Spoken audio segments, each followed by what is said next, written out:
할렐루야. 사랑하는 성도 여러분, 항상 하나님 앞에 기뻐 춤추며 뛰놀 수 있는 어린아이 같은 성도들이 다 되시길 진심으로 축원합니다. 오늘 본문의 배경은 이렇습니다. 이스라엘이 블레셋과 전쟁 중에서 전쟁 중에 이스라엘의 제사장 엘리의 두 아들 홈리와 베냐스가 하나님의 언약궤를 가지고 나아갑니다. 하나님의 언약궤에 담긴 의미와 다르게는 그들이 어떻게 사용하려고 했냐면 전쟁에서 승리하게끔 부적으로 하나님의 언약궤를 사용하려고 했다는 것입니다. 그러나 그들의 뜻과는 다르게 전쟁에서 패하였고 그들은 죽임을 당하였고 심각하게 하나님의 언약궤는 블레셋에게 빼앗겨 버렸습니다.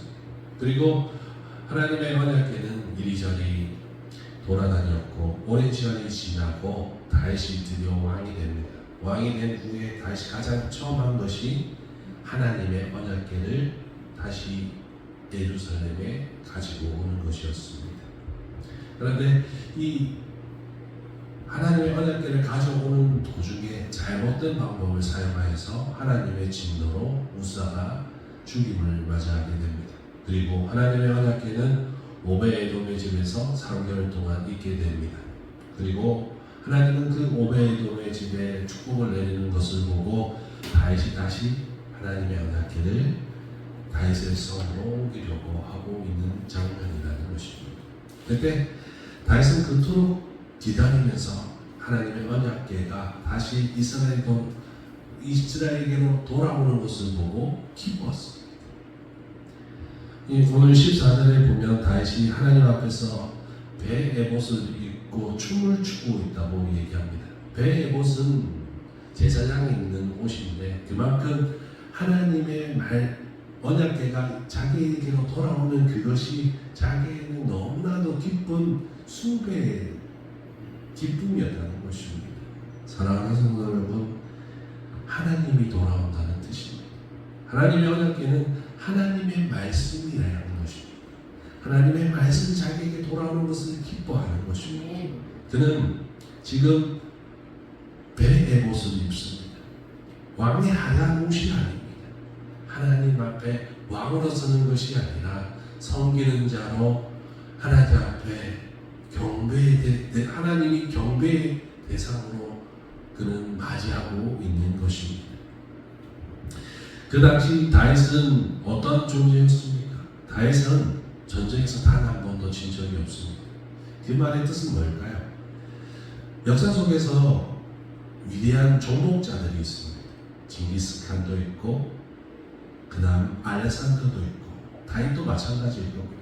그 사람들은 가는 곳곳마다 하친을 맺습니다. 그래서 많은 사람들과 이렇게 하친을 맺기도 합니다. 그런데 이 사람들의 특징이 하나가 있습니다. 하친을 맺지 않으면 전부 쓸어버립니다. 그래서 그 땅은 고요해집니다.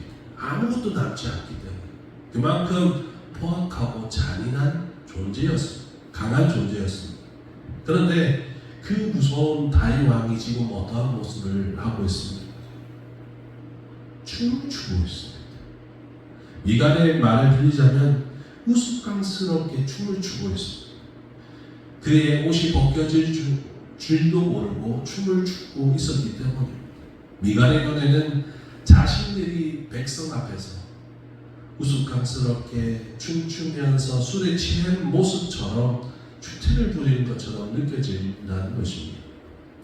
그런데 다윗의 눈에는 백성이 보이지 않습니다. 내 체면이 생각나지 않습니다. 그에게 오직 한 가지, 하나님의 언약궤가 그냥 예루살렘에 온다는 것이 그 어떤 것보다 큰 기쁨이자 영광이었기 때문에 기뻐하지 않을 이유가 없었다는 것입니다. 하나님의 언약궤는 하나님의 임재입니다. 하나님의 말씀이 그들과 함께 한다는 뜻입니다. 하나님의 언약궤가 빼앗겼다는 것은 무엇이겠습니까? 하나님의 임재가 지금 이스라엘 가운데 있지 아니하고 다른 곳에 머물러 있다는 뜻입니다. 하나님의 말씀이 다른 곳에 있는데 그 말씀이 나에게로 돌아오는 것입니다. 하나님께 함께 하는 것이 그에게는 이 세계에서 가장 큰 기쁨이었기 때문에 다윗은 춤추는 자가 되었다는 것입니다. 사랑하는 성도 여러분, 다윗의 춤은 하나님께 영광 돌리는 가장 솔직한 신앙인의 모습 중 하나일 것입니다. 하나님을 향해 경배하며 찬양하며 춤추는 것이 그에게는 전혀 부끄럽지가 않습니다. 세상에서 가장 큰 기쁨이 되기 때문이라는 것입니다. 하나님을 향한 간절한 사모함을 모르는 사람들은 그저 그런 모습이 우스워 보입니다. 하나님을 사랑하지 못하는 사람은 예배드리지도 못하고 찬양하지도 못하고 기뻐하지도 못하고 눈물 흘릴지도 모른다는 것입니다. 사람들 눈에는 다윗의 춤 사이가 너무나 우스꽝스러워 보일지라도 하나님 보시기에 그 춤추는 다윗의 모습은 얼마나 사랑스러워 보였겠습니까? 하나님을 향한 찬양과 경배는 그가 있는 모든 자리에서, 길거리에서나 도망치는 자리에서나 왕의 자리에서나 목동의 시절이었으나 그는 항상 하나님을 찬양합니다. 하나님을 경배하고 하나님으로 인해 기뻐한다는 것입니다. 사랑하는 성도 여러분, 환경과 조건은 필요 없습니다. 하나님을 기뻐하는 것은 이미 내 신분이 하나님으로 인해서 기뻐할 수 있는 존재가 되었다는 것입니다. 우리는 하나님의 자녀입니다. 하나님으로 인하여서 기뻐할 수 있는 것이 우리의 능력인 줄 믿으시기를 바랍니다. 다윗의 눈에는 많은 세상이 보이지 않습니다. 그가 많은 전쟁을 하고 많은 땅을 정복했다 할지라도 그는 항상 그의 세상은 하나님과 함께하는 세상입니다. 그는 항상 하나님과 함께하고 있는 세상 속에서 걸어가는 겁니다.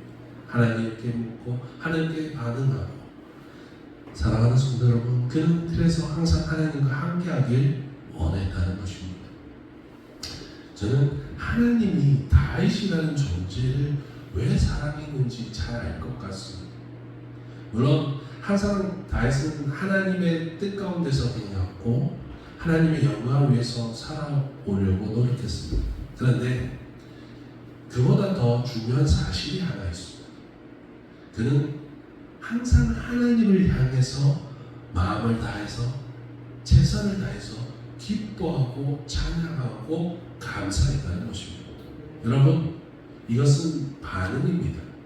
여러분, 리액션이라는 단어를 아십니까?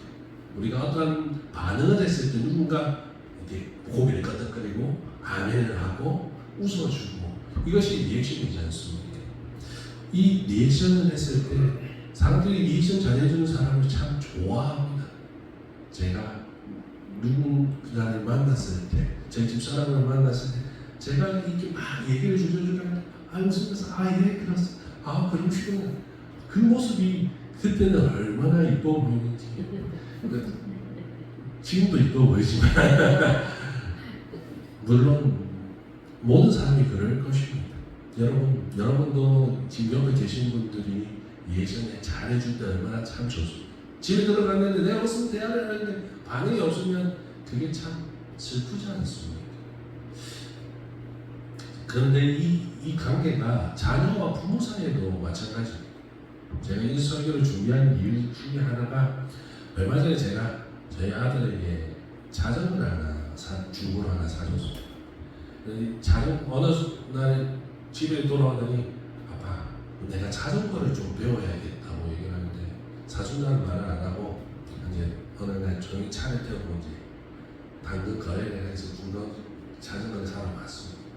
자전거를 하고 몰래 이렇게 자전거 사고 이제부터 이 자전거 네 거라니까 반응이 아빠 너무 사랑해요. 너무 좋아요. 너무 감사해요. 그런 리액션을 지금까지 해본 적이 없는데 그렇게 하니까 하나님 이러시구나. 그런 생각을 하면서 내가 반응을 해야 되겠구나. 하나님께 반응해야 되겠구나 라는 생각을 많이 해요. 다윗은 항상 반응하지 않습니까? 하나님의 말씀에 반응하고 하나님이 주신 것에 기뻐하고 찬양하고 춤추고 하나님이 여러분에게 원하시는 것이 무엇이었을까요? 하나님이 우리의 삶 속에서 나를 바라보면서 원하셨던 것이 정말 잘하는 것이었을까요? 아니요. 하나님이 주신 것에 리액션치 하는 것, 반응하는 것일 것입니다. 그는 기쁠 때만 리액션치 하지 않습니다. 슬플 때도, 괴로울 때도, 힘들 때도 하나님을 향해서 리액션을 취하는 아버지 도와주세요. 아버지 힘듭니다.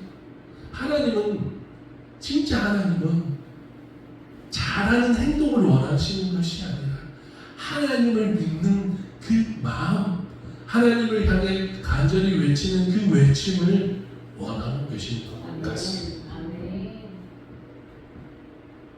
다른 사람에게 다윗 왕은 무섭고 강한 왕일지라도 하나님 앞에서만큼은 그는 순전한 양 같은 존재였습니다.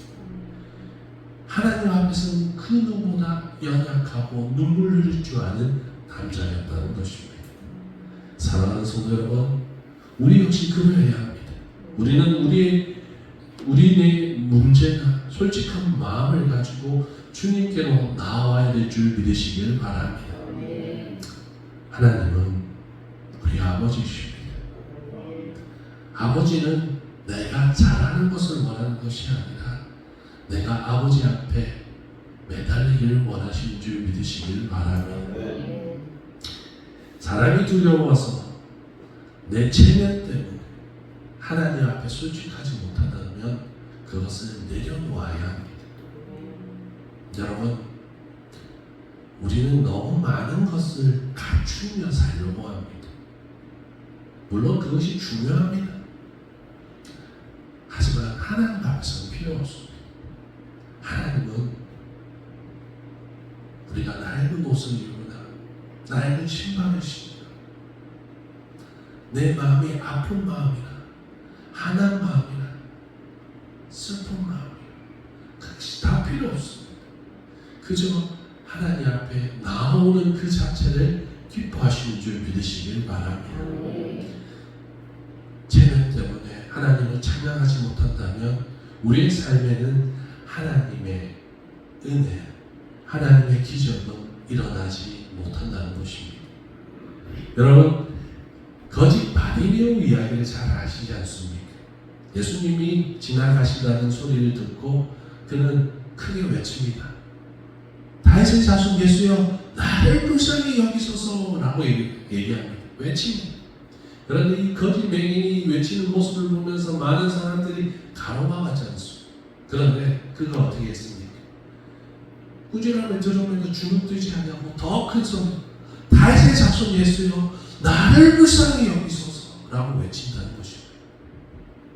수많은 사람이 여리고 문 앞에서 그 마당 앞에 있지만 그 사람처럼 간절하고 순전한 사람은 아무도 없습니다. 그는 결국 눈을 뜨게 될 줄 믿으시길 바랍니다. 그는 사람의 눈이 두렵지 않습니다. 그는 하나님을 향한 간절함이 있었기 때문이라는 것입니다. 그는 예수님을 보았습니다. 할렐루야. 예수님을 향해 외쳤기 때문에 예수님을 본 자가 된 것입니다. 그날에 그는 거짓 맹인이었지만 그날에 그는 가장 하나님의 영광을 많이 체험하고 하나님을 본 가장 눈 밝은 사람이 된 줄 믿으시길 바랍니다. 사랑하는 성도 여러분, 하나님은 우리가 가진 문제나 하나님을 향한 솔직한 마음을 가지고 하나님께로 나오길 원하시는 줄 믿으시길 바랍니다. 그러므로 사랑하는 성도 여러분, 우리도 하나님을 향해 나아가시길 진심으로 축원합니다. 세상을 향해, 사람을 향해 나아가지 마십시오.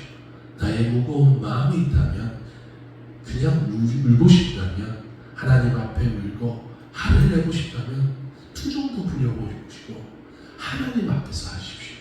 하나님은 위로해 주실 것이고 회복시켜 주시고 힘 주실 하나님 아버지인 줄 믿으시기를 바랍니다. 이 하나님 앞에서 우리가 겉으로 양반인 척을 할 때가 참 많습니다. 하나님 앞에서도 양반인 척, 사람들 앞에서도 양반인 척을 하는데, 여러분, 양반인 척하면 하나님 앞에 대접 못 받습니다. 울어야 돼. 화를 내기도 하고 투정도 부려야 돼. 아버지 앞에 어린아이가 되어야 될 줄 믿으시길 바랍니다. 믿음은 거룩한 척, 경건한 척하며 행동하는 모습이 아닙니다. 진짜 믿음은 철저하게, 간절하게 주님을 붙잡으려 하는 사람들의 모습이 믿음인 줄 믿으시길 바랍니다. 사람들은 이 하나님을 막 잡고 간절히 외치는 이 모습을 보면서 저 믿음이 없어서 저렇게 하나라고 생각합니다. 진짜 믿음 있는 사람은 하나님만 바라보기 때문에 하나님께 구하는 줄 믿으시길 바랍니다. 오늘 본문에 하나님의 언약궤 앞에서 춤추는 다윗을 보고 미갈이 비꾸면서 조롱합니다. 어떻게 백성 앞에서 어떻게 굳이 옷이 벗겨질 정도로 춤을 추냐고 얘기합니다. 여러분, 우리의 모습 중에도 이러한 모습이 있습니다. 하나님을 향해서, 교회 안에서 은혜가 충만해서 봉사도 열심히 하고 예배도 열심히 하고 기도 열심히 드리는 사람들을 보면서 가끔 조롱하는 사람들이나 비방하는 사람들이 없지 않아 있다는 것입니다. 사랑하는 성도 여러분, 그런 사람은 하나님으로 인해서 춤출 수 없습니다. 사랑하는 성도 여러분, 미갈은 평생에 하나님 앞에 춤출 일이 없을 것입니다. 없었습니다. 그는 다윗처럼 하나님을 사랑한 적이 없기 때문이라는 것입니다. 사랑하는 성도 여러분, 여러분이 춤추는 자들이 되길 진심으로 축원합니다. 지금 춤추라는 것이 아니라 하나님으로 인하여서 기뻐하는 삶을, 감사하는 삶을 살아가시기를 진심으로 축원합니다. 예수님의 공생의 시대는 이스라엘에게 예수님이 직접 하나님의 복음을 전했지 않습니다. 천국 복음을 전했는데도 불구하고 그들이 어땠습니까? 거룩한 척, 우리는 율법을 가졌으니까 경건한 척하면서 주님 앞에 그들은 나오지 않았습니다. 그런데 주님 앞에 무릎 꿇은 자들이 있습니다. 그들은 구원을 얻었습니다. 그리고 주님을 향해서 간절히 외치는 자들이 있었습니다. 그들은 구원 얻었습니다. 그리고 주님께 향유를 부은 자들이 있습니다. 세상의 사람들은 조롱하고 비방하였지만 하나님은 칭찬하였습니다. 예수님은 칭찬하였습니다. 그리고 그들은 구원을 얻은 줄 믿으시길 바랍니다. 사랑하는 성도 여러분, 지금도 하나님의 말씀에 반응하는 사람만이 은혜를 얻는 것입니다. 여러분, 그러나 여전히 뜨겁지도 차지도 않는 사람들이 있습니다. 언제나 그들은 미지근합니다. 신앙이 미지근한 상태로 있으면서도 그들이 신앙을 가지고 있다고 얘기합니다. 요한계시록 3장 15절에서 16절, 내가 내 행위를 아노니 내가 차지도 아니하고 뜨겁지도 아니하도다. 내가 차든지 뜨겁든지 하기를 원하노라. 내가 이같이 미지근하여 뜨겁지도 아니하고 차지도 아니하여 내 입에서 너를 토하여 버리리라. 사랑하는 성도 여러분, 하나님의 말씀에 반응하지 않는 삶은 토함을 당하는 줄 깨달으시기를 바랍니다. 하나님의 말씀에 뜨겁게 행동을 하든지 차갑게 생각을 하든지 하나님은 두 가지를 하라고 말씀하십니다. 이것도 아니고 저것도가 아닌 삶이 아니라 행동하거나 생각하라고 말씀하시는 것입니다. 사랑하는 성도 여러분, 하나님을 향해 춤추십시오. 하나님을 향해서 기쁨을 표출하시길 바랍니다. 하나님이 주신 것에 대한 반응은 어떻게 하냐면 매일매일 감사하고 매일매일 기뻐하고 또한 하나님 안에서 슬퍼하고 위로받고 하나님 앞에서 힘을 얻는 것이 바로 그것인 줄 믿으시길 바랍니다. 하박국 3장 17절에서 18절, 비록 무화과나무가 무성하지 못하며 포도나무에 열매가 없으며 감람나무에 소출이 없으며 밭에 먹을 것이 없으며 우리의 양이 없으며 외양간에 소가 없을지라도 나는 여호와로 말미암아 즐거워하며 나는 구원의 하나님으로 말미암아 기뻐하리로다. 할렐루야. 아멘. 여러분 기뻐하시길 바랍니다. 여러분 세상의 모든 것을 다 잃었다 할지라도 생명을 얻었기 때문입니다. 아멘. 여러분은 모든 신분을 다 잃어버렸다 할지라도 하나님의 자녀의 신분을 얻었습니다. 아멘. 이제 말씀을 마치고 합니다. 여러분의 삶에는 하나님의 말씀 언약궤가 들어왔습니다. 이미 여러분의 삶에는 하나님이 말씀이 임한 줄 믿으시길 바랍니다. 그러면 우리는 다윗처럼 춤추며 기뻐해야 합니다. 아멘. 하나님을 찬양해야 될 줄 믿으시길 바랍니다. 우리는 스스로 생각해 보아야 합니다. 우리에게 임한 복음으로 말미암아 이 구원의 강경으로 말미암아 기뻐하고 있습니다. 여러분, 여러분의 삶에서 하나님을 향해서 리액션하고 계십니까? 하나님을 향해 찬양하십니까? 춤추십니까? 사랑하는 주님께서 여러분, 우리는 여전히 충분히 감사하고 기뻐하고 찬양할 이유가 넘친다는 것입니다. 삶 속에서 춤추며 기뻐할 이유가 많다는 뜻입니다. 매 순간을 기뻐할 수 있는 존재라는 것을 기억하시길 바랍니다. 하나님을 향해 반응하십시오. 그럴 때 하나님은 여러분의 삶 속에서 더 기뻐하고 더 춤출 수 있는 시간을 허락하여 주실 것입니다. 더 하나님을 찬양할 시간을 주실 것입니다. 하나님께 반응하십시오. 찬양합시다. 감사합시다. 기뻐합시다. 그래서 매일매일이 하나님 앞에서 춤추는 다윗처럼 평안의 삶, 기쁨의 삶, 충만의 삶을 사는 우리 모두가 되시기를 진심으로 축원합니다.